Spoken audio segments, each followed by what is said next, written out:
Hello నమస్తే అందరికీ. రానే వచ్చిందండి 2025 ఉగాది. ఇది మా ఎస్ఎస్ఏఎన్స్లో సెలబ్రేట్ చేసుకుంటే సెకండ్ ఉగాది అండి. ఇద్దరి నుంచి ఈరోజు 5గురికి వచ్చింది ఈ ఆర్గనైజేషన్.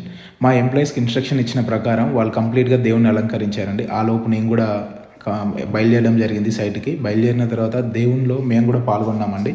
పాల్గొన్న తర్వాత నేను మా పార్ట్నర్ కాల్ చేయడం జరిగింది. మా పార్ట్నర్ ఉండి ఇంటి దగ్గర నుంచి దేవునికి ఏదైతే స్పెషల్గా ఉగాది పచ్చడి అండ్ క్యారెట్ హల్వా వాళ్ళ మదర్తో ప్రిపేర్ చేసి తీసుకురావడం జరిగింది. అండ్ వచ్చిన తర్వాత తను కూడా దేవుణ్ణి పూజించుకొని మేము నలుగురం ఏదైతే నేను, వినీత్ గారు, మన అనిల్ గారు, వీరబాబు గారు మొత్తం కూడా పూజలో మునిగిపోయి దేవుని పూజ చేసాం. దేవుని పూజ చేస్తుంటే ఆలోపు మా ఎగ్జిస్టింగ్ కస్టమర్ శ్రీనివాస్ గారు రావడం జరిగింది.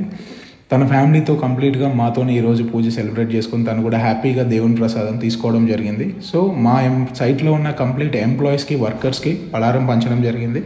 ఇది చాలా పెద్ద వైబ్ అండి. అండ్ వైల్ పూజ చేసి కొబ్బరికాయ కొట్టే టైంలో ఒక చాలా పెద్ద వింత జరిగిందండి. లైక్ దీపంలో కొబ్బరి నీళ్ళు పడి చాలా వైబ్లా క్రియేట్ అయిపోయింది fire. But it's a very adventure మాకు అది. సో ఇలాంటి మంచి కంటెంట్తో మళ్ళీ కలుద్దాం. Until then thank you, bye by.